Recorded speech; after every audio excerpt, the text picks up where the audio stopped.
Welcome. We'll start with the final paper for 2015 paper 2, and with this we'll cover all the past papers for UPSC Geography optional till now from 2012.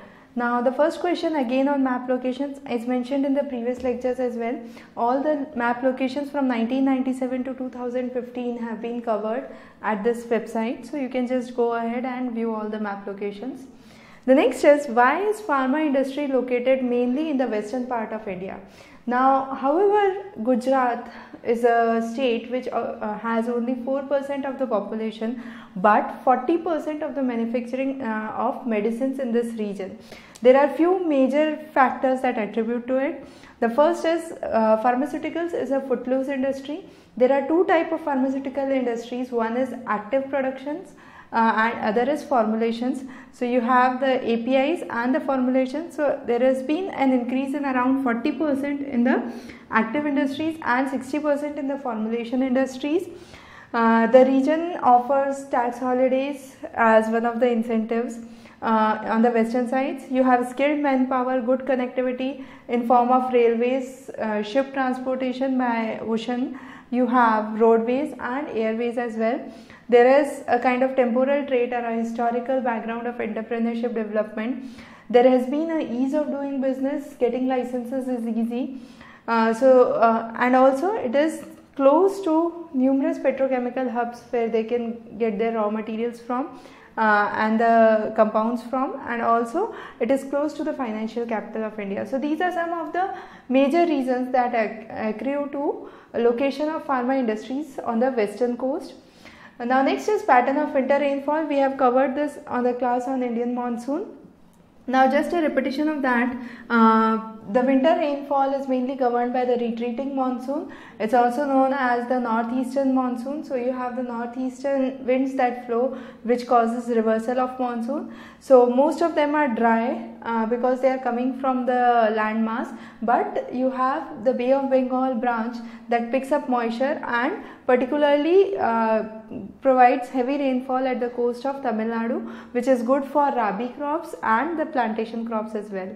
Next question is relationship of watershed approach to village level planning. We have covered watershed approach and watershed management in detail in this lecture.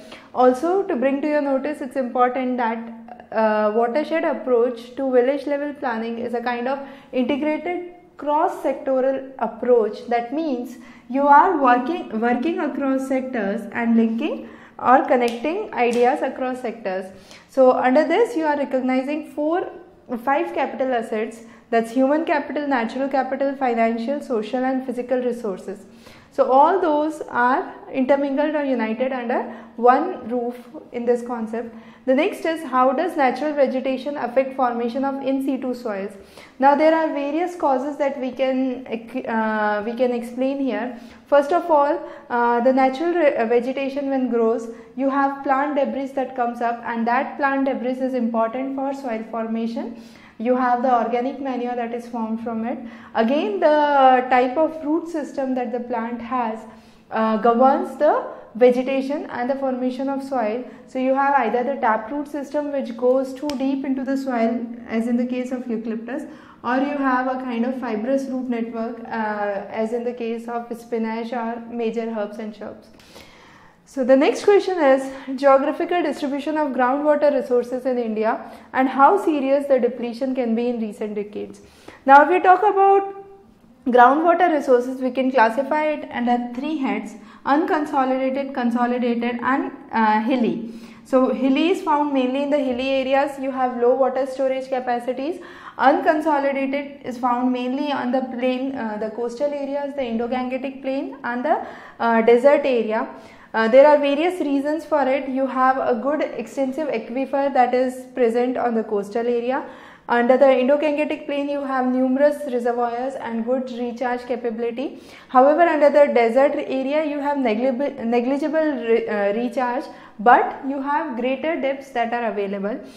However, when we talk about consolidated rock, it's mainly the peninsula, and this depends mainly on the secondary porosity, which is due to the fracturing or the faulting in the rock structure.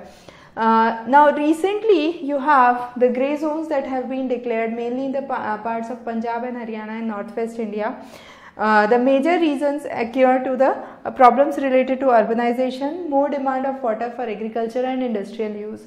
Now, why traditional handicraft industry is on a decline? Now, the first and the foremost reason is traditional handicraft industry has to compete with the machine-made goods and the machine-made products. Also, with the foreign brands coming in, you have a kind of more inclination, the youngsters have a more inclination for foreign products. So, that is decreasing the demand for the traditional craft.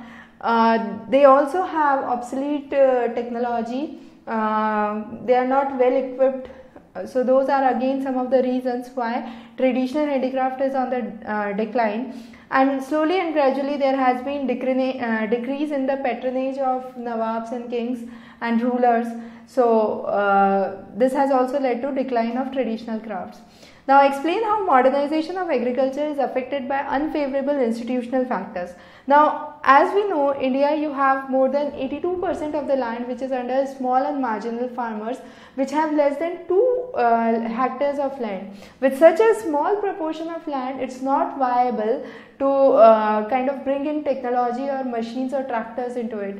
So it's lack of mechanization which harms or which adversely affects the agriculture, and it indirectly affects the modernization of agriculture. So this is a case study of the state of Uttar Pradesh. As you can see, throughout from 1990 to 2010, you have substantial land units or land holdings which are marginal. So the brown section shows here marginal.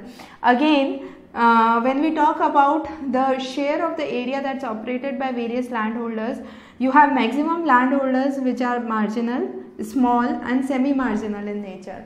So it's mainly more or less marginal and semi-marginal labours which are seen. The next question is differentiate between productivity and efficiency in agriculture.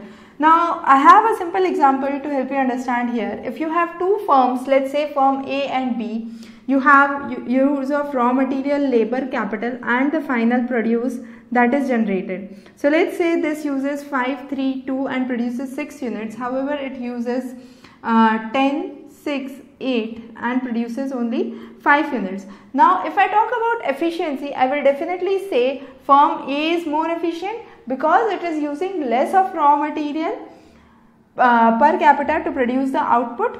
However, the firm B on the other hand is more productive. If I say you have the absolute production that is higher here, because in the absolute terms I can say the final product that is given by firm B is higher as compared to firm A. So here when we try to understand productivity, I can say conversion of inputs to outputs. So if you are using minimum outputs and generating maximum, you are using minimum inputs and generating maximum output, it would be highly productive.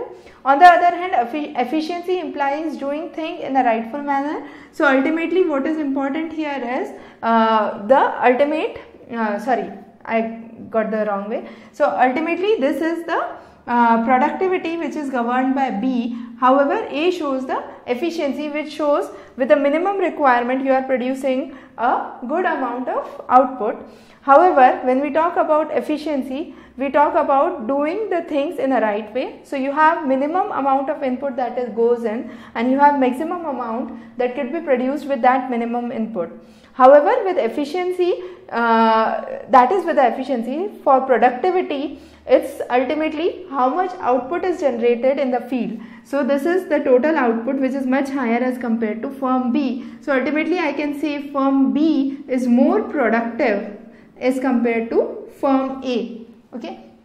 Now the question talks here bring about the disparity in regional distribution of agricultural efficiency. So when we talk about efficiency, that means using minimum raw material to produce maximum output. In simple words I can say that. So that would be most efficient, but this efficiency is affected by various regional phenomena. For example, the efficiency of agriculture would be low in case of arid or dry regions, because even if you are putting in certain raw material, you would not get a quality output. So your efficiency would decrease in case of flood prone areas, in case of regions which are having natural calamities. So regional disparities are affected by the agricultural efficiency that exists. Next question, with the help of map, indicate the areas of dryland farming.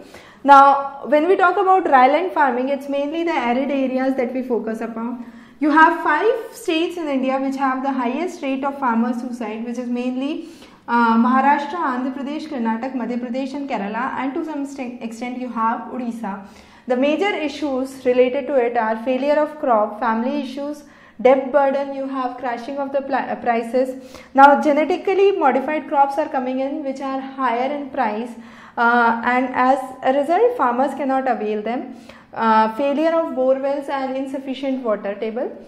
The next is contribution of communication technology for the Digital India. Now Digital India program was envisaged under the DATI scheme, that's Department of Electronics and Information Technology. It mainly talks about e-governance, digital literacy, you have broadband literacy. Now all these could be achieved only if our country itself manufactures or produces electronics. So manufacturing and training in electronic equipments is a important requirement. So IT training and electronics manufacturing is important. The next question is the frequency and intensity of floods in India and the major flood prone areas. So we have covered that in this lecture, you can just refer those, again a direct question. Now this question is a kind of direct question, but what you may need to understand here is you are talking about climate change that affect the desertification. So as we can say, you have parts of Rajasthan beyond Aravallis to the west of the Aravallis which are desert, and slowly and gradually the height of the Aravallis are decreasing since it's a relict mountain. So what is happening, the desert or the wind erosion that is caused here is moving towards the eastern part of the Aravallis, and the region towards the east of Aravallis is slowly moving towards desertification. Now this desertification is induced due to numerous factors.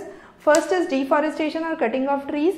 You have shifting cultivation, encroachment into forest lands, forest fires, improper crop management, excessive use of chemicals, problems in irrigation system, and high extraction of groundwater resources, which leads to depletion of the groundwater table. So these are some of the basic reasons which lead to higher desertification, and those are indirectly affect. So the climate change affects this process of desertification. The next is the scope of replication of white revolution in India.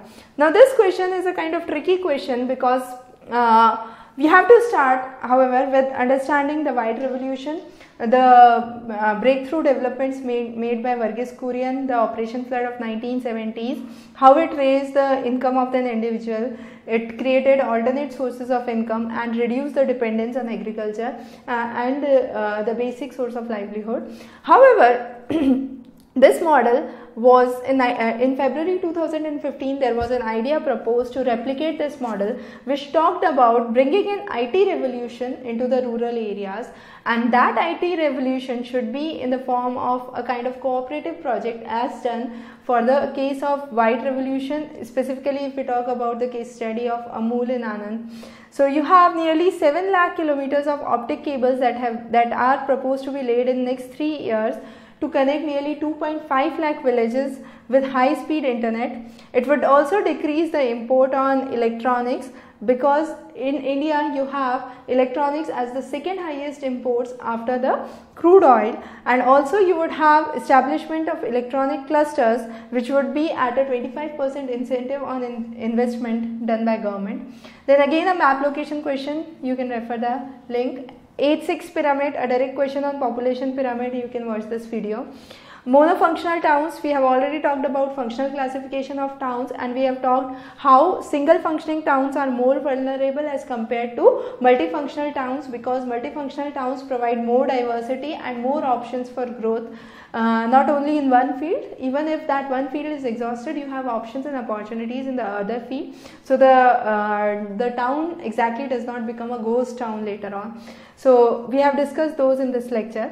Next is changes in the land use to promote eco-development at different levels in the country. Now here what is important to mention is a kind of sustainable land use pattern, and when we talk about land use, we see nearly 83% of the land surface is affected by human interference, and of this 60% is nearly degraded. The 60% of the ecosystem in and around is degraded. So when we specifically talk about land use in terms of eco-development, never forget to mention the environmental Kuznets curve that talk about how the decline in the forest is an extent of the result of the growth in the economy that takes place, and this increases only after a certain threshold is released. So you must also mention the REED, that's the reducing greenhouse emissions from deforestation and forest degradation. So all those points should be mentioned as a part of information from GS, the contemporary knowledge into the conventional topics. The next is social and spatial ramifications of increasing longevity. Now, as we know, with the advent of medical facilities, the death rate has been significantly lowered. There has been a curve on the birth rate as well, but that has led to longevity in life or increase in the life expectancy. Now, when you have a higher life expectancy, there are certain issues that come up. For example, you would have more medical facilities that would be availed by higher age groups. So you would have problem of geriatric population that would increase. So geriatric population would increase. You would have to provide more pensions, more healthcare facilities, more funds for life insurance.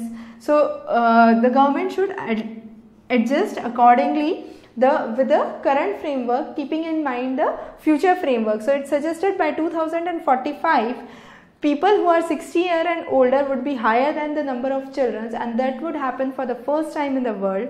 By 2050, the older population will double to nearly 22% of the total population, and 1 out of every 7 person would be above 80 years in age. The next question is decentralized planning in case of panchayat systems and an integrated regional development planning. So integrated regional development planning talks about safety, security, health, economic security, and finally good living standard with sustainability. So you have to improve, remove the disparities, preserve local resources, develop common areas. You have to integrate the rural and the urban areas, the rich and the poor, to work around this. So all those would be included under a kind of participative planning approach or a bottom-up planning approach. The next is, this question is a really tricky question. The question asks about planning the population and not plan for the population. That means here we are not saying we have to provide food for the population or we have to provide basic amenities for the population. That should not be our aim. Rather, our aim should be planning the population, that is promoting family planning, or in simple words I can put in as a higher socio-economic development would be a best method to curb population in India. So it could be achieved by two ways, either a long-term object or a short-term measure. When we say short-term measure, it is a temporary or a permanent method to avoid birth. So that could be through contraceptives. However, when we talk about long-term population control measures, it mainly talks about increasing the age of marriage, female education, preventing child labor, and providing social security. So all those should be a kind of long-term measure that should be brought in, which would ultimately lead to socio-economic development, and that is the real thing that you would include under planning the population and not plan for the population. The next question is, this is again one of the recent initiatives which was driven under the Smart City project. Rather than moving only for the Smart City, you have to move in for village clusters as propounded in the 2014 ideas by the Prime Minister. A recent example has been from Madhya Pradesh, Chitrakoot. There have been nearly 100 or so villages that have come up with a common central town which has a population of nearly 50,000, which will provide in all kind of special activities and develop as a kind of small SEZ, a special economic zone, which will have certain rules on land, labor, capital and education. And this town would be maintained by the village community and would also serve the village community, and hence there would be a kind of village clusters that would be established, and all the people from the nearby villages can come to that town to work around their basic necessities. The next is again a question on the smart city, a direct question that we have discussed in detail. Now, Look East policy and the recent developments.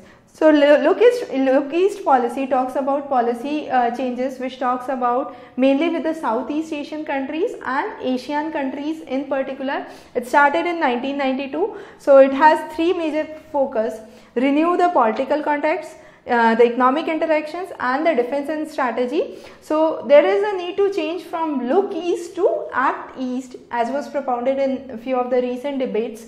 So, rather than looking towards east, we are working or acting for the abrupt policy changes. So, you have to also mention, you can jot down few important changes that have taken place. The next is Indian islands are vulnerable to sea level rise. Now, this is a direct question where we can understand that nearly more than 1000 islands are prone to the sea level rise that would happen due to climate change. That would lead to submergence of the island, can cause frequent floods in the areas. You have numerous satellite launch stations that are in the islands that would be harmed, that would definitely affect the economy of the nation as well.